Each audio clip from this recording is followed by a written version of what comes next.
Bonjour à tous. Alors nous sommes avec Guillaume Meuriste, humoriste et chroniqueur dans l'émission de France Inter Si tu écoutes Jeanne Hultou. Bonjour Guillaume. Bonjour, bonjour, bonjour.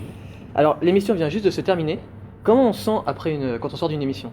Ça dépend des émissions. Là, je suis crevé parce qu'on est vendredi et qu'on a crapahuté toute la semaine, qu'il y a eu la grève et qu'il y a eu beaucoup d'imprévus. Mais sinon, on se sent très heureux. Souvent, d'ailleurs, on reste boire un coup. Et là, c'est de votre faute si on n'est pas resté boire un coup. Non, non, mais du coup, on se sent bien. Normalement, ça se passe bien, donc on est content d'avoir fait des conneries avec ses copains. Alors vous intervenez du lundi au vendredi dans votre chronique Le Moment Meurice, dans lequel vous interrogez des gens sur un sujet d'actualité en le tournant de manière humoristique et c'est plutôt réussi, Ah sincèrement. bah merci. Comment vous préparez alors ce rendez-vous? Combien de temps ça vous prend? Ça me prend souvent toute la journée. Par exemple, si on veut prendre celui d'aujourd'hui, j'ai regardé hier ce qu'il y avait. J'ai des prévisions d'actu, donc j'ai à l'avance l'agenda de Hollande, des ministres, etc. Et puis les grands événements, là c'était un forum sur le recrutement automobile. Et puis j'avais dans ma tête, moi, l'idée de faire un truc sur le salaire des grands patrons d'automobile. Donc j'ai dit, tiens, c'est l'occasion de jumeler les deux. Et j'y suis allé ce matin, c'était à 9h30 que ça commençait, donc je me suis levé à 7h30, puis je suis allé tranquillou. Et après, souvent, il n'y a pas de règle vraiment précise parce que c'est vraiment très différent à chaque fois. Mais si je veux faire une grosse moyenne, on va dire que ça me prend 2 heures, 2h30 de tournage. C'est-à-dire d'interroger les gens, de chercher les sons, et puis même dans ma tête de chercher des idées, d'angles, tout ça. Après, on va dire que ça prend 1 heure, on va dire en moyenne de montage, et puis 3 heures d'écriture, quoi. Ouais, c'est assez à plein temps, ouais. Mais c'est une moyenne, parce qu'en fait, des fois, j'écris, par exemple ce matin, comme j'ai trouvé des idées de questions, j'ai écrit sur mon téléphone l'intro, en attendant d'interroger un mec parce qu'il était occupé. Donc j'avais 5 minutes, et du coup j'ai écrit toute l'intro sur mon téléphone. Donc bon, c'est difficile à calculer, mais en gros, si je veux vraiment résumer pour donner une réponse un peu claire, qui du coup ne l'est plus du tout, c'était les chiffres que j'ai donnés. Est-ce que selon vous, réaliser des chroniques humoristiques, ça inclut une part de pression supplémentaire? La peur de ne pas faire rire les gens, en fait, un jour dans la semaine par exemple. Ouais, mais c'est pas très grave, parce que voilà, c'est ce que tu risques, c'est ça en fait. Le plus gros risque que tu prends, c'est que les gens ils se marrent pas, donc c'est pas. Non, ça va.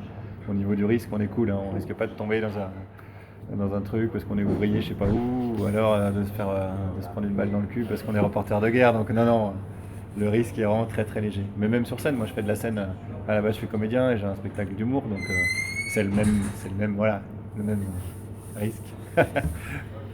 Alors justement, en plus d'être chroniqueur sur France Inter, Transition. voilà exactement, tout était Impeccable. prévu. Vous vous produisez dans plusieurs régions de France. Hier vous étiez à Lyon, même si Ouais. la salle était fermée à cause de la grève. C'est quoi le plus dur finalement, c'est d'être sur scène ou derrière un micro? C'est aucun des deux. Non, c'est pas très dur en fait, hein, d'être humoriste. C'est plutôt même très rigolo. Par contre, l'exercice est différent évidemment. Moi, ce que j'aime bien sur scène, c'est jouer avec le fait que c'est du théâtre. Donc, j'interprète un personnage dans mon spectacle, qui est le communicant de Manuel Valls. Et à la radio, j'ai tendance à dire je, même si évidemment il y a de l'ironie. Aujourd'hui, je défendais les patrons, c'est ironique, mais j'ai dit je, quoi. Voilà, je me mets en scène moi-même, alors qu'au théâtre, je mets en scène un personnage. Donc, c'est différents angles d'attaque pour dire la même chose. Sur scène, il faut passer par le prisme du personnage. Voilà, parce qu'il faut aussi tenir 1h30 sur scène, alors qu'une chronique, c'est 4 minutes 30. Donc il y a quelques différences comme ça sur la forme, mais sur le fond, je pense que je dis la même chose. Je crois que je me contredis pas trop entre mon spectacle et les chroniques radio. Les gens sont pas déstabilisés. Ils disent pas, mais putain, en fait, tu vas au Front National, donc qu'est-ce qui se passe? Non, ça n'est pas arrivé encore. Sinon, je me remettrai en question, mais pour l'instant, non. Hmm. Est-ce que vous pouvez présenter votre one-man show pour ceux qui ne vous connaissent pas? Ouais, donc je joue le rôle du communicant de Manuel Valls qui va à la rencontre des Français pour essayer de renouer le dialogue justement entre le peuple, donc qui est représenté par le public présent dans la salle, et nos dirigeants. Donc je fais le pont entre les deux, le lien, et du coup je sollicite pas mal le public. Le public est un peu une sorte de personnage du spectacle, parce que je lui pose des questions, je leur demande voilà, ce qu'ils reprochent à François Hollande, qu'est-ce qu'ils ont envie pour l'avenir, de quoi ils ont peur. Donc j'aime bien cette interaction-là. Enfin, j'aime bien l'échange, quoi.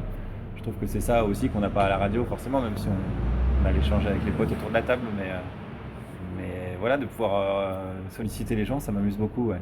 Ouais. Est-ce que vous constatez un gain de popularité dans les salles Ouais. depuis que vous êtes sur France Inter? Ouais, ouais, c'est évident, ouais, c'est même sans commune mesure avec avant, hein, ouais, ouais. Surtout que l'émission est quotidienne, donc les gens s'habituent, on les force à s'habituer à moi. Donc oui, oui, oui, oui. Maintenant, je fais des salles de. Hier, c'était une salle de 700 places. C'était complet. Et ça, tu m'aurais dit ça il y a 2 ans, je t'aurais dit 700 places. Ça va être chaud, quoi. Donc oui, c'est évident. En plus, mes chroniques sont pas mal partagées sur Facebook, donc ça aide aussi. Sur les réseaux sociaux, ça tourne pas mal. Donc ouais, tout ça participe, ouais. Ouais. Alors c'est contre-productif aussi, parce qu'il y a de plus en plus de gens qui me reconnaissent, mais même dans mes reportages, quoi. Donc voilà, ce matin, là, quand je suis allé, il y a un mec qui m'a reconnu, donc qui n'a pas voulu me parler. Qui a dit, bah non, je sais bien ce que tu fais et tout. Donc bon, bah ouais, c'est la rançon, pas de la gloire, mais en tout cas d'un truc chouette qui m'arrive, de pouvoir remplir des salles plus facilement. Ouais. Alors, moi, je me suis demandé ça parce que vous étiez hier à Lyon. Est-ce que c'est difficile d'allier une chronique quasi quotidienne à un one-man show? J'imagine que vous travaillez beaucoup. Ouais, bah, enfin, alors moi je considère que je travaille pas parce que je considère que j'ai pas de travail. C'est-à-dire que je sais plus qui disait choisis un métier qui te plaît et tu passeras ta vie en vacances. Et je considère que c'est un peu ce qui m'arrive parce que j'ai du mal à considérer que faire des blagues soit un travail. Par contre, le fait est que je dors très peu, ouais. Mais j'ai du mal à me plaindre. Enfin, on arrive à se plaindre entre nous. C'est-à-dire qu'avec Charline, des fois le matin, on fait putain, c'est chaud. Mais dès que je me plains un petit peu comme ça auprès d'un pote qui n'est pas de ce milieu-là, il me dit ferme ta gueule, t'es payé pour faire des blagues. Et il a raison en fait. Donc non, je dirais pas que c'est dur, non. Là c'est vraiment c'est une bonne période et tout, donc là on se régale. Si vraiment je veux être chiant, je veux bien 2 heures de sommeil en plus par nuit. Voilà, c'est tout ce que je veux, mais je les aurais pas. Voilà. Alors moi, personnellement, je vous ai découvert à l'occasion de votre chronique reporter de guerre en terrasse. Ah oui. Donc après le 13 novembre, on s'attend pas spécialement à rire de ça, mais moi ça m'a vraiment beaucoup plu. Depuis, je vous suis, je vous partage sur Facebook. Ouais. Est-ce que vous vous êtes rendu à Bruxelles également, après les attentats? Est-ce que vous trouvez ça plus délicat de faire rire des gens après ces événements? Vous avez fait une chronique à Bruxelles sur les attentats à Bruxelles alors que Charline Vanhoenacker et Alex Vizorek sont belges et pourtant ils ont rigolé. Est-ce que c'est comment on aborde ce genre de thème? Bah, très honnêtement, sur les attentats à Paris, c'était la plus dure à faire. C'est même la seule fois où je me suis dit, je crois que j'y arriverai pas. Quand j'ai débarqué à République le lundi matin, et j'étais pas allé sur place avant, donc j'ai vu, il y avait toutes les télés du monde autour de Marianne, là. Tout le monde chialait en déposant des fleurs, et moi je me suis dit, putain, dans 6 heures, je dois faire des blagues à la radio là-dessus. Et même Charline m'envoyait des textos en disant, franchement, si t'as pas de chronique ce jour-là, il y a personne qui va t'en vouloir, quoi. Bon, alors après, je me suis vraiment posé pour le coup à une terrasse de café, et puis j'ai vraiment constaté qu'il y avait des gens.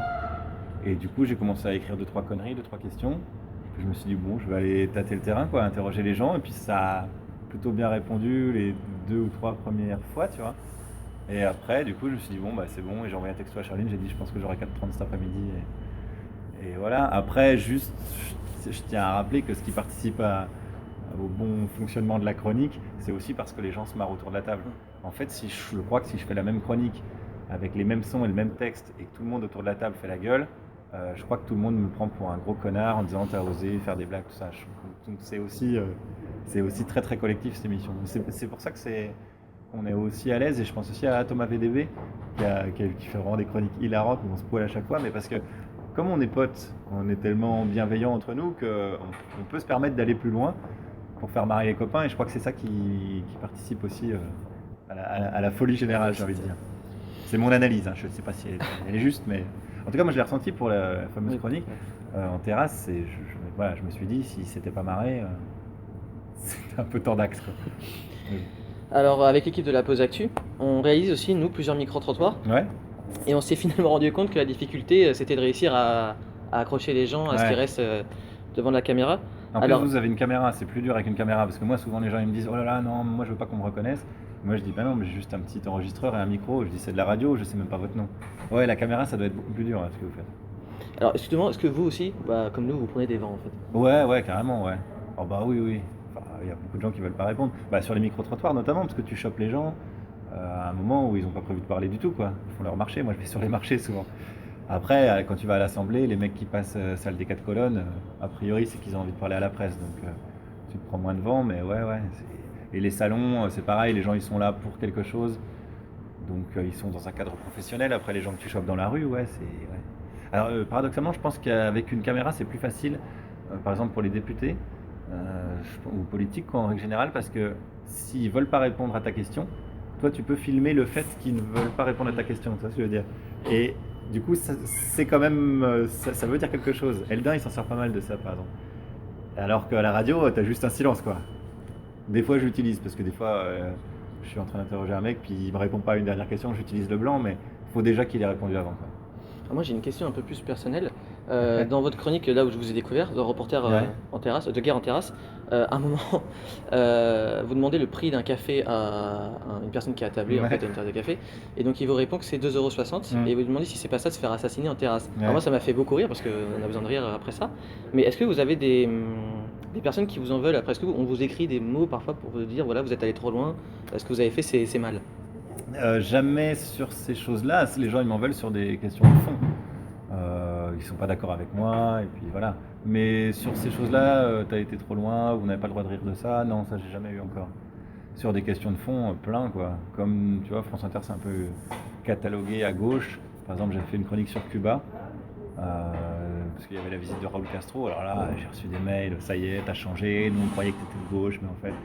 Et du coup, moi j'ai tendance à répondre. Là, j'ai quelques mails en retard, mais j'ai tendance à répondre aux gens parce que ça m'amuse de pousser la réflexion, quoi. Et moi, je leur disais, par exemple, pour prendre l'exemple de Cuba, que moi je serais en tôle en fait à Cuba. Où je pourrais pas faire ce que. Si je faisais ce que je faisais à Cuba, je serais en tôle. Et donc, du coup, je leur disais, est-ce que tu peux comprendre que ça me pose un problème en fait, du coup, ce régime-là? Et en fait, les gens, dès que tu leur réponds, déjà ils se calment. Un mail qui commençait par salut, t'es réponds, machin, parce que tu vois, les gens ils déchargent leur truc, quoi. Si tu leur réponds, déjà ils font ah bah merci de m'avoir répondu, oui c'est vrai que, et puis après tu peux discuter normalement.